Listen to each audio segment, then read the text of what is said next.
Hi, and welcome to the Alive and Sometimes Well podcast, a trauma informed business ish podcast for folks who see life as art and on all things business, relationships, and mental health. I'm Alyssa Pressman, a licensed therapist, certified coach, and space holder for space holders, creatives, entrepreneurs, and magic makers. Ooh, magic makers. Is that Yeah. new? No, Oh, where have I been? it just stood out extra today. Maybe I put a little more magic in it. I love it. Hi, everyone. I'm Rachel Turner, a business coach for misfits, artists, and creatives. And today we're talking about loneliness. We've gotten a lot of requests to share about this, the loneliness we feel in our lives and our businesses and work throughout the pandemic and just in general. How do we experience it and what do we do with it? Yes. We're so excited to talk about this, which feels kind of weird to say that about. We're so excited to talk about loneliness. But we've gotten a lot of requests actually to cover this topic. So we're really excited to dive into it. But first, we're going to do our high highs and low lows. Rachel, you go first. Okay. I have the best high, which I'm Okay. like so excited. I have two. Can I share both? Oh, please share all of them. Like Okay. we need as much highs as we can. Okay. So the first one is I just got my medication adjusted 2 weeks ago. Yes. And I feel like there was a week when we were recording our last podcast, I was like, I'm not going to be able to make it through this. Like I'm not well. And I Mhm. was like really adjusting to the new medication. But this whole past week, I felt like $1,000,000. Like Oh, I feel so good. I feel like my whatever normal was pre-pandemic, like I feel that way. wow. And it's like so amazing. That's such a big fucking deal. And thank you so much for just sharing with us. Like, I feel like we've been on the journey the last month or Yeah. so as you've been switching the medication and being like, this is really hard. And it is. And it literally does sometimes take weeks to adjust. And it can take months even to find the right combination for you. Yeah. So that's been it just like changed my whole entire life. So like it's amazing, which leads into my second one. Okay, so because I feel so like I don't feel tired, I can like occupy my day, my thoughts, my ideas. I was able to read a book, which is the first book that I've read in like since at least the pandemic, because I just haven't had the capacity. And it's this book called Group. And do you know about it? I've heard of it. Yeah, I haven't read it, but I've heard a lot about it. Okay, so it's a memoir, which you wouldn't know if you just like picked it up. It doesn't read like that. And it's about this woman who had been in eating disorder recovery for like 11 years. And then her friend tells her about this group therapy that she's in. And she's like, you should do it. And she's like, well, I can't afford it. I'll never be able to like do that. And then she goes to the first group session. And in group, there's no anonymity. So whereas she had gone to like eating disorder anonymous meetings prior and like everything stayed in the meeting, nothing left the meeting, this therapist's whole philosophy was that like he was bound by HIPAA, but no one else was. And he believed that like shame thrives in secrecy. So they didn't want like if you heard something in a group that like affected you, that you would share it like either in group or with like the people in your life. And it was like the way that the book opened was like, I always think about death. I always think about wanting to die. And I was like, same. Like it was so honest, and her whole thing that she was like working through was that she had like no space for her feelings, especially no space for anger. And so she would like lash out at her therapist, and every time she would lash out at her therapist, he would like rub his chest and like smile because like she was like making room for anger, and he thought that was like a beautiful thing.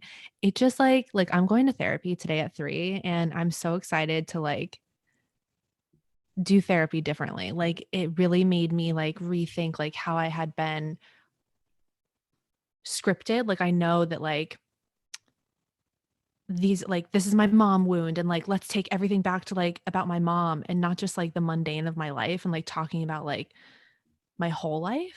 And it like I feel like the book changed my life. Like I'm like a big fan of this book right now. Wow, I've heard about this book for years and you're making me really want to read it. I think that you would love it. Okay. Sometimes I stay away from books about therapy. Like there was one that everyone was like, you should read. And it was like, maybe you should talk to someone. It was about a therapist. And I Mm. like couldn't get through it because I was like, it was too much of my daily life that I was like, I can't read about it too. But Mhm. this sounds really good. It's so good. And it, she had an eating disorder for a really long time. So it highlights pieces of it, but it's not like I didn't, as someone who had an eating disorder for 15 years, I didn't find it like triggering in any way. Okay. Not to say that some others might not find it triggering, but Okay. I don't know. It was just like so honest and so good that it like, I read it in a whole weekend, which I can't tell you the last time that that's happened. I love it. That makes me really happy as like a fellow book lover who's had trouble focusing enough to sit down and read a book. That makes me really happy. Oh yeah. It's like, I haven't been able to read anything. People are like, have you read this? My sister-in-law, she read like 100 books last year. Yeah. Damn. And I really judged myself on that one. Don't. No. Like No. that's pretty next level. I'm impressed. That's a lot. Thank you. My low. I've been trying to think about this. I Mhm. think my low is that I have a lot of racing thoughts. Like Yeah. my anxiety is like next level. And that's the only thing that goes to the next level is my anxiety. The only thing that levels up is my anxiety. Same. And it's like, I mean, it just like keeps me up at night. And especially now that I have more energy, where it's like when I'm super depressed, I don't have like that. I don't even have the energy to occupy my anxiety. But when I feel more like medium or like well, a medium well, like a steak, I, it just like occupies my whole body and like all my thoughts. And I like, that's just really hard. So it's like beautiful that I'm feeling more energetic and alive on my medication. And it's also like the anxiety part is almost more scary sometimes because it's like that constant like racing and looping. And then it like gets to a point where it's like, I don't want to do this anymore. So it's like death is always on like the table on one Yeah. spectrum or the other. Yes. Anxiety is really intense and it's so much energy, but energy in a direction that you don't want it to be. Right. Mm-hmm. Yeah. 100%. Yeah. So yeah, those are my highs and lows. What about you? Love them. Okay. So my high, the last two episodes we've recorded in like 1 week when I was home in Charlotte, which was so lovely. And one of my highs, like I talked about like, oh, I'm going to go see my longtime therapist that I hadn't seen in like a year and a half or probably longer actually. But I hadn't gone yet. So I went and it's a high, but it was also intense. So like I went, I should have booked a double session. I don't know what I was thinking. I was like, no, like one will be fine. Like 150 minutes, like give me a break. I don't know. I was in total denial. I was with her for like an hour. And at the end, she looked at me and I looked at her and she was like, do you want to come back? Like after I'm done with my, last two sessions, like this evening, if you have time, if you want to. And I was like, yeah. And I went back. So I ended up doing 3 hours of therapy last Friday, which like I wouldn't standard like recommend for people. Like I needed it and had capacity to do it. And she had capacity to hold that space. And the high about it for me was that she's an incredible therapist. And what I will say as a licensed and trained therapist myself is there are good therapists, there are okay therapists, there are some shitty ass therapists out there, which is really sad. I've had some bad experiences and I know a lot of people have too. And then there are like the next level, just like incredible therapists. I know, Rachel, you've talked about yours being like wonderful. Brilliant. Saved my life. Yeah, this is like my long time. I have seen her throughout my teenage years, all through my 20s. Like she's seen me through so many iterations that going to her, like as soon as I saw her come around the corner, I burst into tears. I was just like, oh, thank God. Thank God. So it was such a high because I got that time with her. I got to work through some of my shit. And like, she's the kind of therapist I can never lie to her or like hold back information. Like she'll just sit there in the silence, which is like a skill. I learned it in grad school, is like sitting in the silence of like when your client gets quiet and then you just sit there and you just like wait and you don't fill the space with words. Yeah.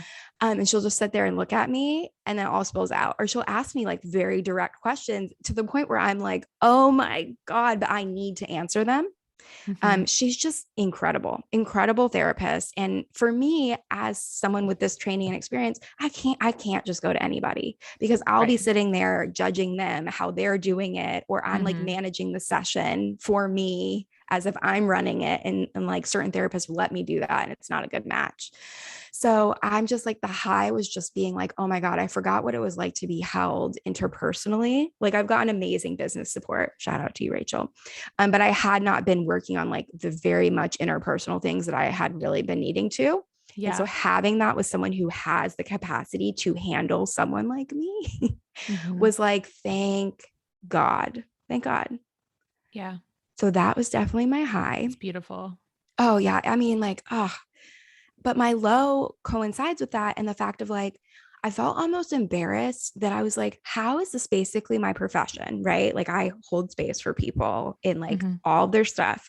And I had put off doing this for so long, and I had let myself spiral really low to the point that I didn't even realize it until I was in that office and I was like, oh, fuck.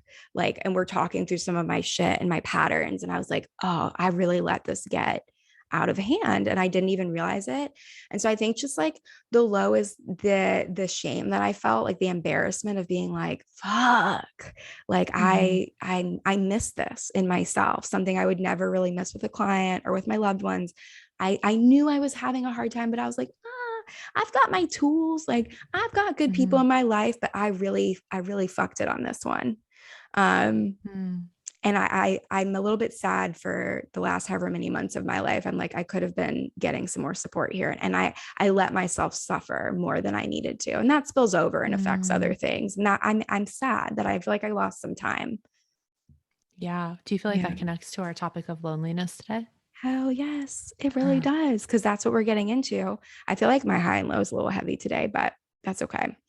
No, it's Um, beautiful. I think that like, and I think, you know, the first thing I thought of when you were sharing your low is like, oh my God, like how many people are going to listen and be like, I feel like I'm going to cry about it. I'm so emotional recently.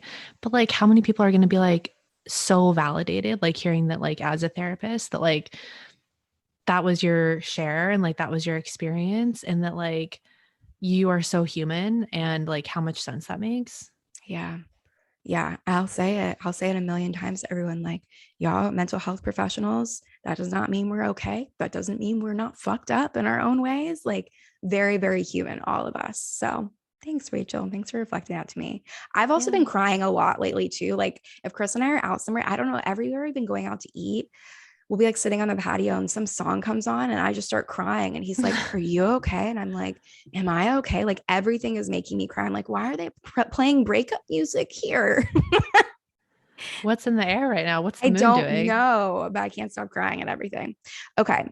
So let's kind of talk about, we're talking about loneliness today. And one of the reasons why Yeah. is because we had a lot of people asking for us to talk about this, because I think it's something that people have struggled with for a long time, even way before the pandemic. But, Rachel and I have talked about it in the sense of like being entrepreneurs who do things like run our businesses and are, figuring out ways for us to work in a way that's our own way, and can be really lonely because you're looking around, you're like, wait, where do I fit in comparison to how other people are doing it? Is there something wrong with me?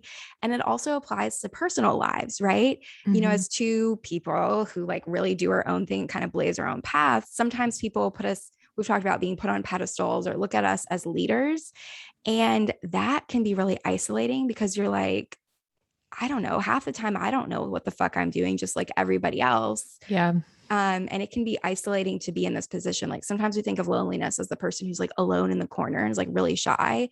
But what about when you're like bold and you do all these big things, but like you feel that sense of like, where are my people? Or like, I don't really know what I'm doing. And everyone's kind of like looking to me. And I'm like, y'all, I don't know what the fuck is going on either. Um, so yeah, we really just kind of wanted to dive into exploring this from like a multifaceted lens. Yes. Oh my God. Can I look up this quote really quick? It's so good. Have you I seen love, Little Women? yes, I Like love the when new you do one? quotes. Yeah. Okay. Did you like it? Yeah. Okay. I Did you? loved it. Yes, I did. Okay. Joe March says, she was like, women have minds and souls as well as just hearts, and they've got ambition and talent as well as just beauty. And I'm sick of people saying that love is all a woman is fit for. I'm so sick of it. And then she says, but I'm so lonely. And like the way that she says it, she's like crying. She's like, but I'm so lonely. And like I like will play that scene on repeat. I have it saved to my phone. And I just I can't remember a time where I haven't felt lonely. Wow. Like when you haven't not felt lonely? Yeah. Yeah. Like, I don't think, like, Sarah asked me at dinner the other day, like, am I happy? And I was very quick to say no. Like, I'm not happy, but like I'm content. Hmm. And I feel, oh, I sound like such a sour person, No, you sounded like an but honest person. I have this constant feeling of feeling so lonely. And I think that, like, I feel nervous to share this, but like, I have a lot of clients. Like, I'm always working with about 20 clients at a time, and that's not included the group programs that we run. So there's a lot of people in my sphere, a lot of people that I'm working with, a lot of like space that I hold for other people, but there's no space where like I go unless it's with like Sarah, or my therapist. And so, and I have you, I have two really great friends, but especially since the pandemic, I don't even want to. Like, I know that my friends could hold space for me, and like I can't even occupy the energy to like entertain that. Yeah. To let them do that for you. Yeah. And it also feels like to have so many people who I hold space for, who then like there's a relationship there, and there is a relationship there, but it's not like, and my clients will say things like, you know, I love you so much, I appreciate you so much, and I feel that, like, and I accept that, and I love them in many ways too, but it's always been like I hold space for them, not like they hold space for me, which they're not it's very much so like therapy, like they're not expected to hold space for me. Like, Right. this is like, I'm not a therapist and I don't treat it like therapy, but I treat the boundaries that I hold for my clients like a therapist would. Like, I want them to know that this is like fully your space. Like, I mean, bits and pieces I'll share of myself if it's like relevant, but like, um, and so that always has had like such a deep sense of loneliness. And part of me loves it because I don't know if making friends is just really hard for me, or, and you and I have talked about this. It's like the kind of friend that I want to have is like I was just talking to a friend earlier this morning, and in our conversation we were talking about how like death is like what we occupy the most in our mind. Like, I want to talk about that. Like, I don't want to talk about the weather. I don't want to talk about like, I want to talk about what's happening in our minds and like how we're able to stay alive. And so I think that that makes it hard to have a friendship at all, like finding other people who you can have those kinds of conversations with. But I think that it's like, I don't know, I feel like I've just been in a perpetual state of loneliness. And even though Sarah's a great partner, and even though I have a great therapist, and even though I have great friends, it's just still loneliness. Yep. What's that about? Therapy me. There, you want me to therapy you? There was like a few Yeah. episodes ago, and when I was listening back to it, I asked you such a therapist question, and you started crying. And when I listened back, I was like, "Fuck, Alyssa!" Like it wasn't a therapy session. You just like opened her raw in your fucking podcast. Like, That's okay. I love it. That's what I want. Like, this is why I love the podcast so much, because we can have these kinds of conversations. I think for someone like you and for so many people out there, if you want a certain level of authentic connection, you are going to experience a level of loneliness in general. Mm, Um, and I think it's less about how do I get rid of that, which it doesn't sound like you're like, oh, I want this to go away. Like you understand it as like a part of the fabric of your existence. And just understanding that, like, because of how authentic, which that word gets thrown around a lot, which I hate because it's actually a really great word, but mhm. because of how deep and true you show up to like your life, to the work sphere, to your client relationships, like you show up full on with truth and honesty, like that, truth and non-performance is like that feels like home to you, right? So that's how you show up. And the truth about that is like most people don't show up that way. They just Yeah. don't. They don't, whether they can't or they're not comfortable or they don't want to or they don't know how. They don't. And so that leaves you in a lot of times like a perpetual state of loneliness because you're reaching for connection. And the people that reach back a lot of times, it's like it's not the level and depth of connection you're wanting, or like there's a little bit of honesty there, but it doesn't go to the place that you want it to. And that can end Yeah. up feeling like, damn. Yeah, absolutely. Do you think that like my avoidant attachment style has something to do with like the degree of intimacy that I can have with other people? Oh yeah, 100% can. 100% can be like, I want you close, but like not too close, or I want you close, Yeah. but only when I'm feeling like regulated enough. And like, I don't want you to need me too much right now.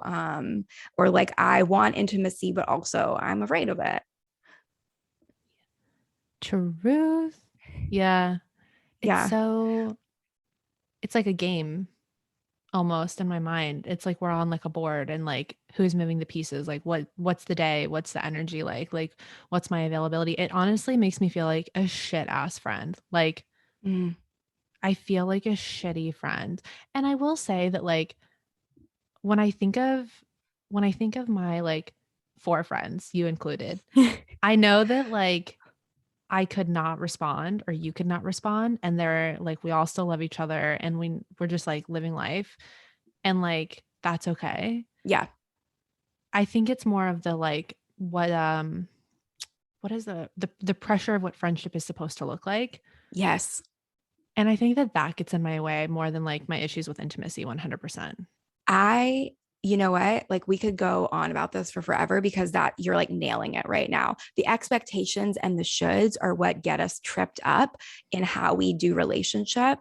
And like sometimes it's like, sometimes even with myself, I'll have to be like, okay, like not everybody is going to be able to meet me at the level of depth and connection that I'm wanting.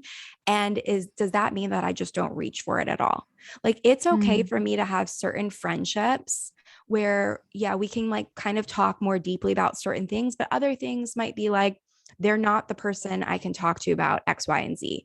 And instead of being like, throw away the whole thing, going like, that's okay, mhm. like that's okay. And like it's okay for me to like go to lunch with somebody and let it just be like lovely time and we're like chatting about life, but we're not getting into it. Now, do I want to do something like that every single day? Like no. But like that's okay. Because I found myself in patterns of all or nothing too. It's like, well, I either want the kind of friendship that was like Mm, I can say and do whatever, or I want none of it. And it's like, well, that's not really fair because there's a lot of good people that I could have good connection with. And no, they're not going to be the person I call at 3 a.m. if I'm like having an existential crisis and like sobbing on the right. bathroom floor. But there's somebody that I can like connect with and fill up my social cup a little bit. And that's okay too. And I also am really lucky with like my innermost circle. If I like go 2 months without being able to talk, like I've been like struggling with times of being like, I'm a shit friend. I don't answer texts back Mhm. in a timely manner. And I'm really grateful that the people around me, like they just get it and they love me no matter what. Yeah. Because I think it's like the expectations we put on like what friendship should be like, especially as we become adults. It's like, well, how the fuck do you make friends as an adult? And like, I think just giving people a chance and knowing that some friendships might look more like less intense. Like you and I can sit and talk about death and then like eat sandwiches and like continue our day. And it's like not a big deal. And someone else might be like so freaked out. Yeah. And you're like, okay, well, we're not going to talk about death straight up, like for an hour and a half in this friendship. And like, that's Yeah. okay. Yeah. Yeah. I do think I'm hearing what you're saying. And I also think that like it is that all or nothing mindset that's like, and I also think it's that all or nothing mindset paired with COVID and the capacity that we have left. And then what do we do with that? I mean, we've all experienced, I think, some form of loneliness from COVID as a whole and just like how it's altered our lives. And then, like, with the capacity that we have left, well, what do we want to do with that? Like, sometimes my friends would call me in the middle of COVID, and I'm just like, I want you to know that I love you, and I can't. And they would be 3 months later and they would call again. And I'm like, I still can't. Mm-hmm. And, you know, and then there's part of me that's like, well, you see me on social media. And I think that's the hard part too. One of my really good friends, she said that. She was like, when I was really struggling a couple months ago, she was like, do you think you ever perform on social media? And I think we talked about this before, and it's like the place that feels like the most home to me because it's like a fullest expression of myself. But I think that like, because, you know, a lot of my clients will struggle with being on social media. Like they're like, thousands of people are watching me. And I'm like, no one's watching me. Like I see it the exact opposite. I'm like, I'm just in my living room existing and there's no one here. Yeah. Um, and I think because of that, I'll have this one personality on, well, my personalities are all the same, but like I will be perceived a certain way online that is very, it's not different. Like there's not two of me, but there's still like this loneliness. And so people are seeing like this, like very alive and like ready and like educational, sharing, business, changing the business world. And then there's like this deeply lonely like person inside of me. And I feel like they conflict in so many ways. So again, it's like that pressure of like I'm not performing, but it feels like there is still like a level of performance, which I think is changing in the direction that I'm taking my Instagram, which is like mostly about death and bagels. Um You should just rename your whole business to Death and death and Bagels. I bagels. love it. 100%. So I think it's shifting. And I think that, like, especially after reading this book, it really has me thinking about a lot of things like the book Group, where she struggled with any kind of intimate relationship. And I've really worked on my avoidant attachment, like, just really worked on that. And still exploring what she went through in the book and like the level of like not readiness for certain emotions and not readiness for like certain things just really have me like exploring like, and that's the thing that she wanted the whole time, like being in these group therapy sessions was like deep relationships. And I think I always have like a handout to keep people like a certain distance away. Like Yeah. I'm not aware of like what I do inside of that.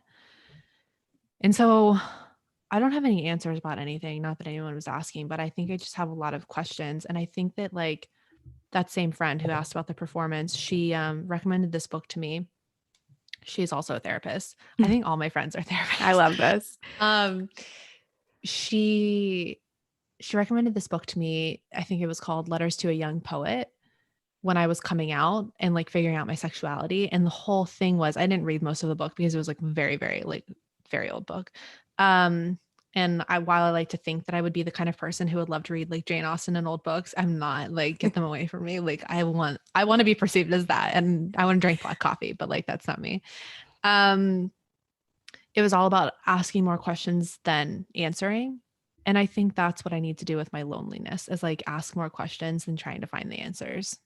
Yeah, I think with loneliness and with so many things, and if we stop looking at something at ourselves and pieces of ourselves as things to be solved and more about like how can I be curious to understand this more, Mm-hmm. it does that will bring answers over time. You'll learn how to be in relationship to your loneliness. And what I'm hearing you say and what makes a lot of sense to me is like your capacity is different at different times in your life in different areas. Like, so just Yeah. because you have capacity to show up on social media and in your business, that's where you had more capacity and you had less in interpersonal. And that makes so much sense. And I have been the same way in a lot of ways where I'm like, I haven't returned a text from a friend in 3.5 weeks, but I'm on Instagram and my stories every day, like chatting it up. Mm-hmm. And it's like, I have to just go, you know what? I can't worry about how it's perceived, and the people that really know and love me understand. And like, I have to be understanding with myself. And like Yeah. sometimes with the loneliness, it's like, I'm so lonely, but like also please don't bother me. Like leave me alone. Like I only Mm-hmm. want a certain type of connection and flavor of connection and nothing else.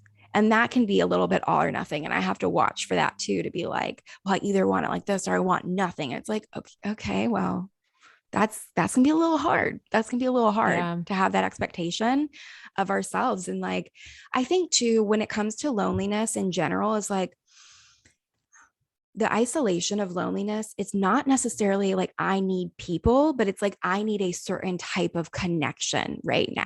Mm-hmm. And so I can think back to like one of the loneliness loneliest times of my life was after my double mastectomy surgery, the first one.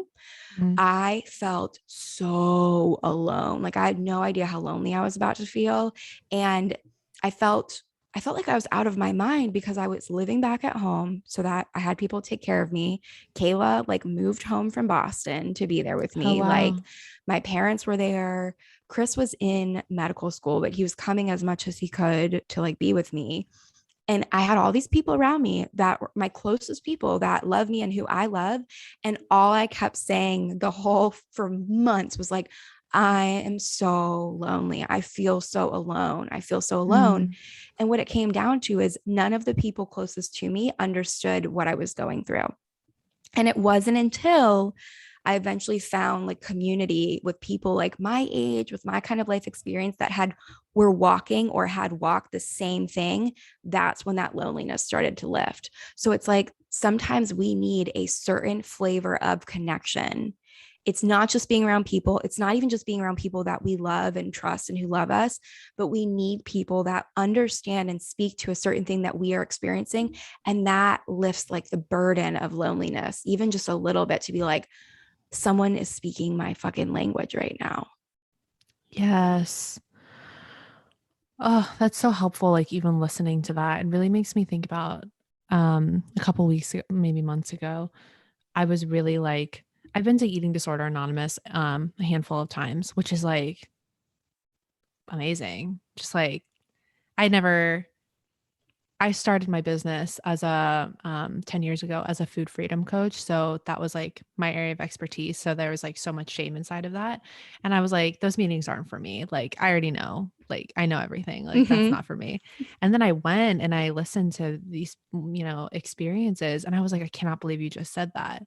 And I can't believe that we can do that here. We can just like, this is an Instagram. Like, we don't have to like glorify, like, and that we love our bodies and then like everything is great. Um, but there's a group for everything. Like, and I'm not like pushing group, meetings or anything on anybody, but like there's like support groups for depression, support groups for bipolar, and I've signed up for many of them. I haven't been able to actually like make my way like through any doors. Um, but listening to you say that like really makes me want to show up to like Al-Anon or some meeting where I can like I need to like be in a group of people who understand and not like because social media like really fucks you up. Like everyone's like, I love talking about hard things. And then they don't talk about hard things or they like glorify it or, make it like pretty. Mm-hmm. And that's just, it can get confusing and it can get even more isolating when like people say they're talking about it, but they're not really talking about it. So you think that you're like processing, but you're not. You're just like seeing people hope that they can talk about it, which is sometimes like a plea to like, let's talk about it more. Like maybe someone else will take over from here. And then like no one does because they don't want to be Yes. the first person to have the conversation. Yes. Um, yeah. I think too, I know this is true for you and me and probably for a lot of people. When you are the person who will say the thing that everyone else is thinking, like that feels like if I could sum up myself, I'm like, I will say out loud the shit that people are thinking that no one wants to say, and it will come out of my mouth and sometimes not on purpose. And that's kind of been a theme of my life, like through my teenage years up until now of like I'll say it and people are like thank God someone said it, and now some people are like what the fuck did you just Mhm. say? And I'm like, okay, so it's important for me that I find people or spaces where there's other people doing radical truth telling as Mhm. well. And will also say the things because it can be very lonely to feel like you're the one saying that. And like people in private are like, oh, yeah, like I agree, I agree. But then, like in the public arena, when you say Mhm. something, they're just like sitting there and like you're like, oh, okay, I get just me, just me. But privately, people are like, no, I agree. I just can't say it out loud. And that's not to fault anybody. Like, Mm. everyone gets their privacy.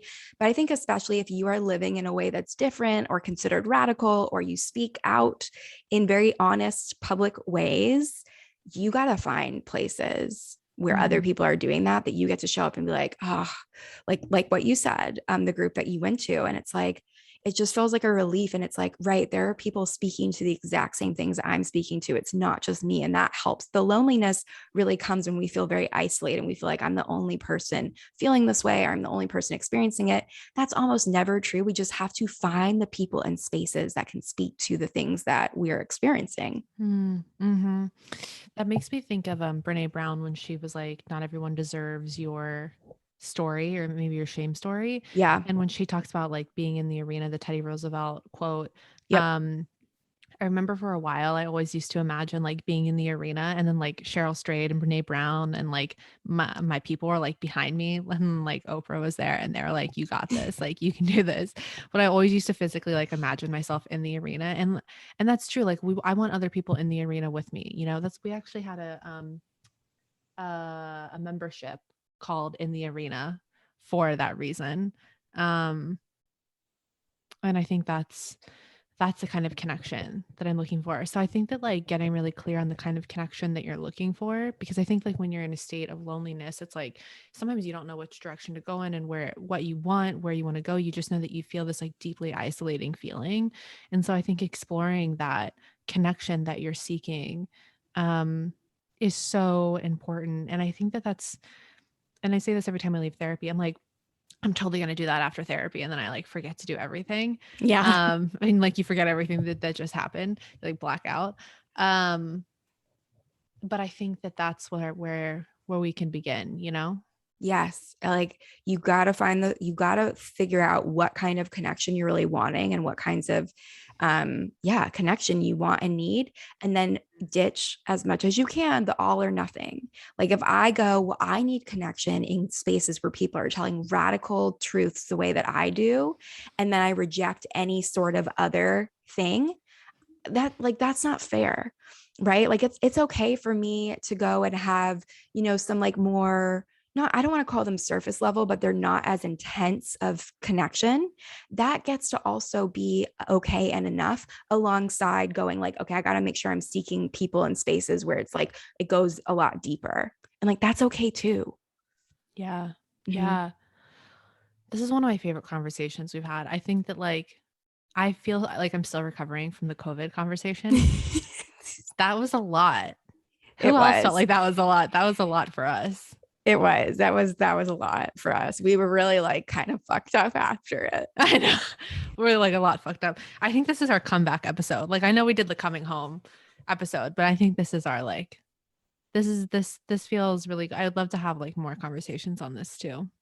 Oh yeah, I think there's so many facets to loneliness that we can talk Mhm. about and tap into, so we could have like six more conversations about this. And this is one of the episodes that got the most questions ever, because so many people feel lonely. So I think taking comfort in knowing like there are a lot of people trying to figure out how to have connection, and that are feeling lonely. Like we are almost never the only ones feeling the way that we do. There are other people out there. And sometimes in my loneliest moments, if I'm really struggling, I will just imagine like out in the entire universe, I'm like, I know there's probably at least 1,000 people in this moment right now that feel the exact same way I do. Yeah. I don't even know who they are, but I know they exist. And I like take some comfort in that. Yeah, that's part of self-compassion, seeing the common humanity in other people. Yeah, because sometimes there's this like part of me that like really gets off on being like, I'm the only person who Right. feels this way. And it's like, shut up, like lovingly, but like, stop. That's never true. It's never been true a moment in your life.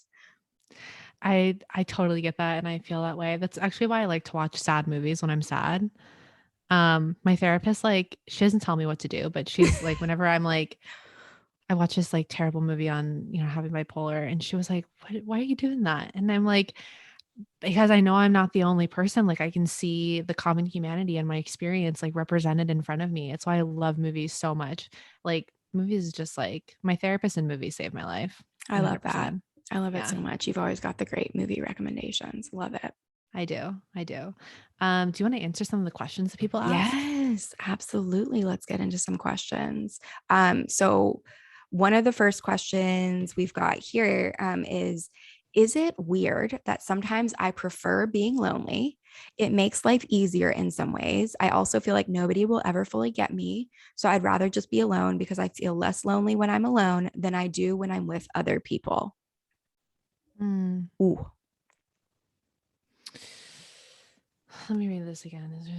I don't think it's 100%. It's not weird that sometimes you prefer being lonely. I prefer being lonely too. And I totally understand that desire, that feeling of like, no one's going to get me. Like for Sarah, it's really easy for her to make friends. Yeah. And I remember a handful of times that I've hung out with her and like friends that she made at work or something. And I just remember like thinking that I'm like so much better than these people. And I'm like, and I remember being like, do you like being friends with them? And like what I really meant was like, no one was talking about death. Like, what do you talk? Like, how are these people your friends? Um, like that was so boring.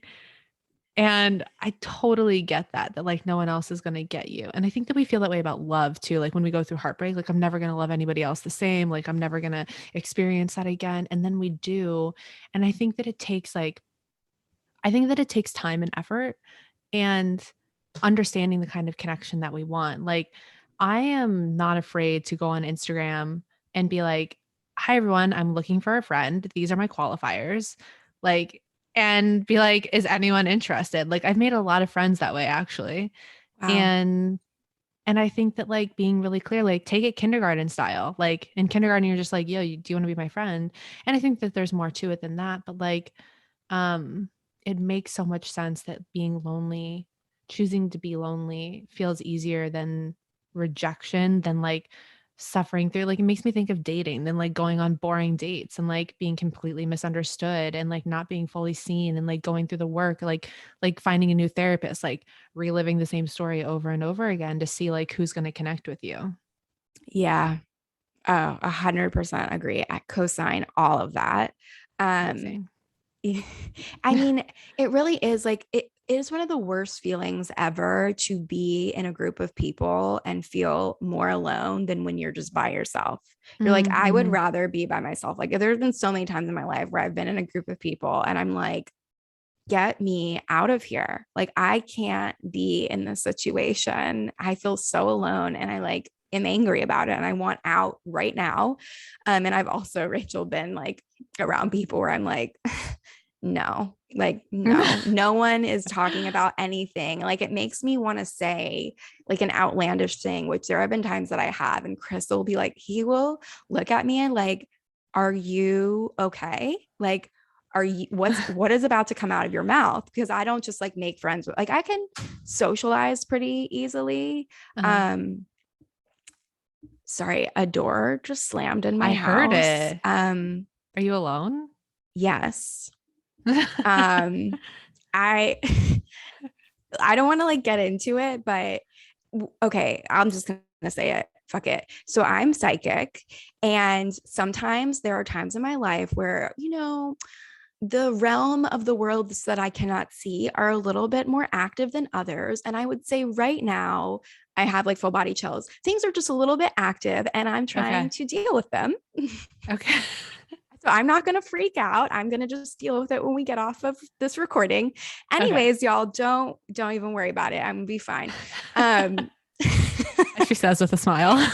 yeah, I've got some tools. We're going to be okay. Or next week I'll come back and be like, so I am haunted.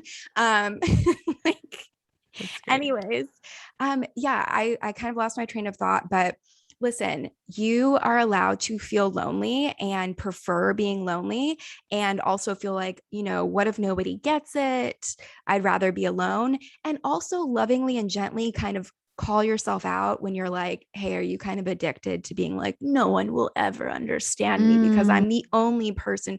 And I'm saying this so lovingly because that is a pattern that I've had to be aware of like, I'm very special and also not that special.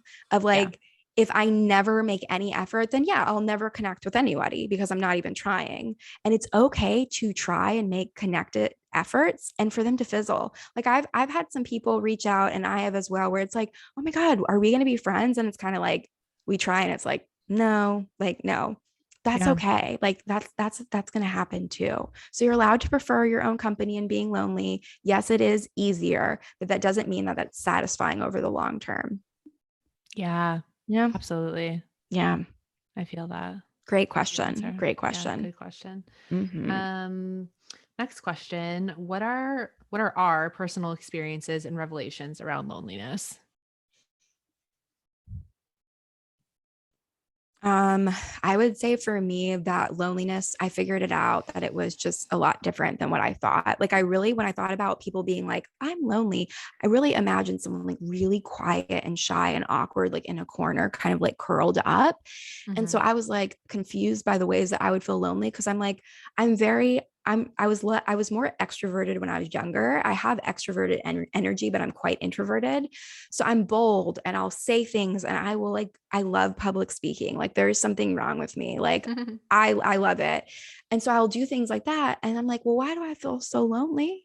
How does this doesn't match the thing in my mind about what loneliness is?" And I think I really realized that for me the loneliness just comes from any sort of feeling of isolation. So even in my business of being like, I'm looking at other people and I'm like, well, I don't want to do it like that, but I also don't want to do it like that. And like, where is my people? Like, where are the people that are doing it my way? And it took me time to like find you, Rachel. And um, so I think just understanding that my revelation around loneliness is that it looks different for everybody and it's okay for me to be alone and feel lonely. It's not something I have to fix. And at the same time, it's important for me to find people and spaces that I can turn to for a connection that can speak to the things that I'm feeling to help me feel less lonely. But I cannot approach loneliness as like a problem to eradicate. That makes it worse.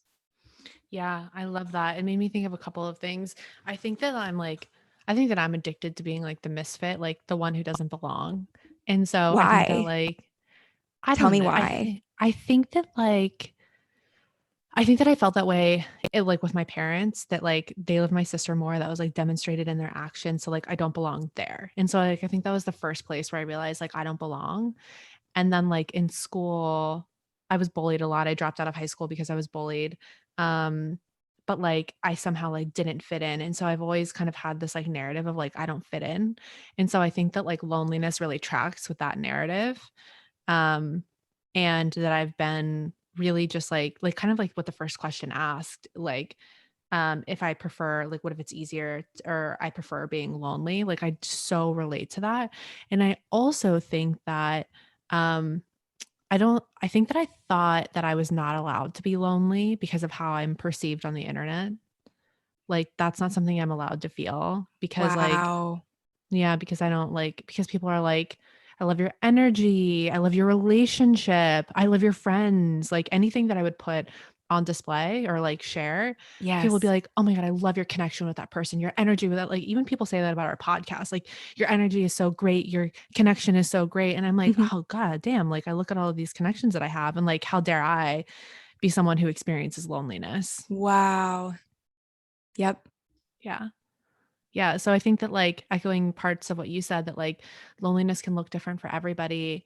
And, what we see on the outside is a minimal reflection of like what's happening on the inside. Yes. And something that just kind of popped in my mind too is like trying to understand loneliness and like in the therapeutic world, we would call this reframing of like looking at loneliness as a feeling and a temporary thing and not attaching to it as a state of existence and making Mm. your identity around the fact that you are a loner. Mhm. And just being mindful of like when we do that and being curious about why am I so attached to being like I'm so alone, like when I'm clinging to that narrative, well, why am I doing that and what do I actually need? Like there's a Mhm. reason why I'm over identifying and making that my identity instead of just being like I'm existing right now and in this existence I'm feeling extra lonely, lonelier than I normally do. What's that about and what do I Yeah, need or want? that's a really good thought. Yeah, some therapeutic reframing right there for I you. love it. Um, also you can just develop your ability to be psychic and then you'll never be alone. Just kidding, just kidding. Just kidding. Like now I'm like, why don't I make friends easily? Because I say shit like that and people are like, what the fuck? No, that's why I want to be your friend though. Yeah, and I think too it's like it's okay. Like a lot of times those of us that feel lonely, it's because we just aren't willing to occupy the small talk spaces and like the surface level conversations. Yeah. And you know what? say what you need to say, and like your people will find you. Like, yes, a Mhm. lot of people will move away from you. Like, let them move away from you. Like, I don't want to talk about nothing. So, like, I'm good Mhm. if people are like, she's too much. Cool. Yeah. I can live with it. Okay. How do you make friends as an adult? Because adulthood is lonely. Mm, like I said earlier, I I am think, not afraid to be like, I'm looking for a friend. Like I like talking about death. I have a lot of eating issues. So like I'm really weird when it comes to like eating meals out, but like if you can like bear with me, like we'll figure it out together. Um I am in the middle of grief. Like who wants to be my friend? And like it's not like if you're cool and you're like you like to read, like I don't give a shit if you like to read, but it's like, I put the things that are most important to me and like and just like post it on Instagram and people respond. Like yeah, put out a personal ad. Like that's how I make friends. It's how I make friends. yeah. My friends are all over the world. Like none of my friends live in the same state as me. Um, and I recommend a personal ad. I didn't think I was going to go there. I thought I was going to say something that was like a little bit more less uh afraid, fearful. But I went there with a personal ad. And I will say that like my friend, she is on Bumble BFF. Yeah, I've heard of that. I've actually thought about it. I've entertained it. Yeah, I was on it for like a second. It wasn't for me, but my friend has had great luck with it and has made like some of her best friends on Bumble BFF, which I think is like really cool. But I still think a personal ad, I think you can make it cute. I think not that it needs to be cute, but I think that like it in everything that it is cute regardless. And I think that it's kind of like light and it's not like I don't think that it looks desperate. I think that it looks like what everybody else wants to do. They just don't know how to do it.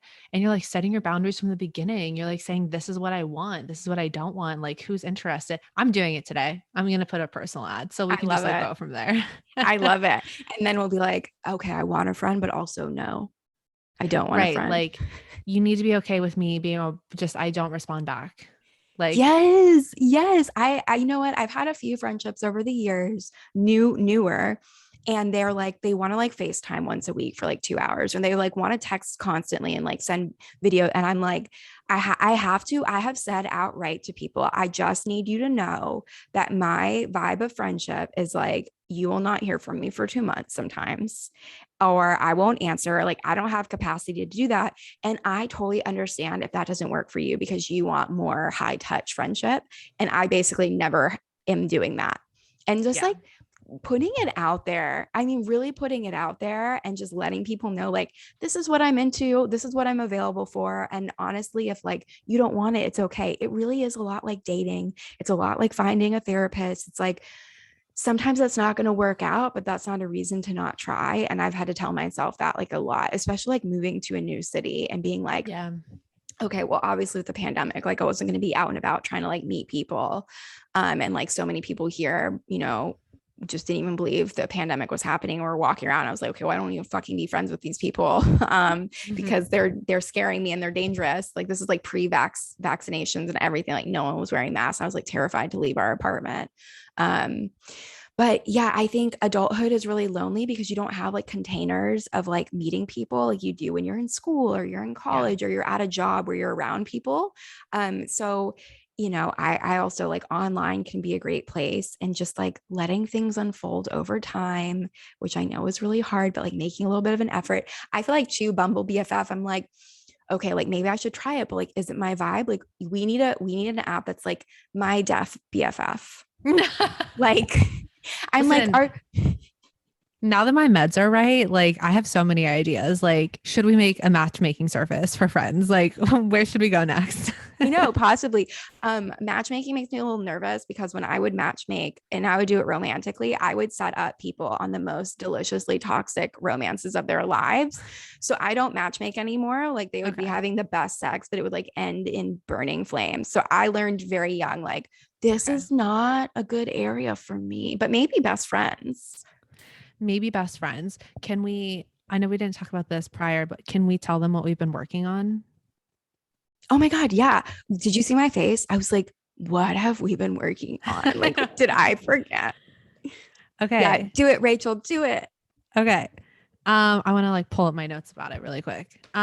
We have been working on something really special that is going to be coming. This is not a sales pitch. We're just like really excited about it. We're just sharing information. And if you're like, fuck this, just tune out now. We Yeah, just now's understand. your We love chance to move you. out. You can just leave. Okay, so we have a program that we're going to be running together called Closer. And it's all about holding your space for yourself and holding your space for, and holding space for other people, like your clients, or whatever kind of industry you're in. And as we've been like having this conversation, I've like wanted to share this so many times that I just think it's going to be like such a beautiful place for people to like share and have the kind of conversations that they want to have, like those really honest conversations, like loneliness and depression and anxiety and space holding, and what that means when you are in a low, and what that means when you're experiencing the whole scale of human emotion. So that's going to be coming. We're going to be talking about that more come September, because we're going to run it at the end of October, I believe. Mm-hmm. Yeah. So, if your personal ad doesn't go well, maybe you'll make a friend inside of Closer. Yeah. Yeah. We're so excited. And to just like really bring it all home is like, y'all, a lot of times the loneliness and the isolation is because we are hungry for conversations and connection. That really is. And so, like, finding that in different places and sourcing it, not just if you're in a relationship or you're married, making sure that that's not your one person for everything, like really finding communal spaces where you get what you need in different areas of your life. Like, that is an antidote for loneliness, even if it's just temporary. And I think I love that I am seeing a lot more people wanting honest conversations, even if they don't quite know how to do it. That hunger and desire is there. And as I get older and people around me age, it's like so many people are ready to just be like, and I'm taking the mask off because fuck it. I want to get real. Like, I can't live in pretend performance world. And that gives me so much hope, because I'm like, let's have the nitty gritty conversations. Like, let's fucking do it. Yeah. I'm so excited. But not your mask that you wear outside. Keep that mask on. Keep your mask on outside, please. God, just please. your performative mask. God, please. I'm tired of being alone. But don't talk to her.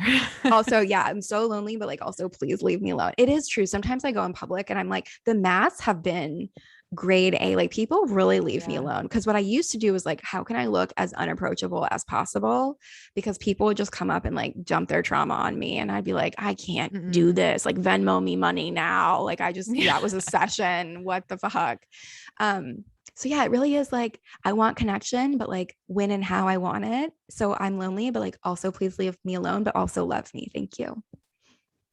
Thank you. Exactly. I think on that note, that is where we are going to end today. Yes. That's the title of our podcast too. It's the title of this episode. Thank you all for listening. We are so excited about everything that's coming, about Closer, about this conversation. And we are also so thankful for your reviews. We saw new reviews come in, which is just like so lovely. We love seeing them. And reviews, they really do a lot. We want this conversation to infiltrate the business industry and all the other industries as well. Yeah. So if you are loving this podcast, leaving a review would mean the absolute world to us. And that's all I have for today. Yeah, help us like disrupt all the spaces with our talk about death and loneliness and bagels. And we love y'all so much. All right, everyone. Bye. Bye.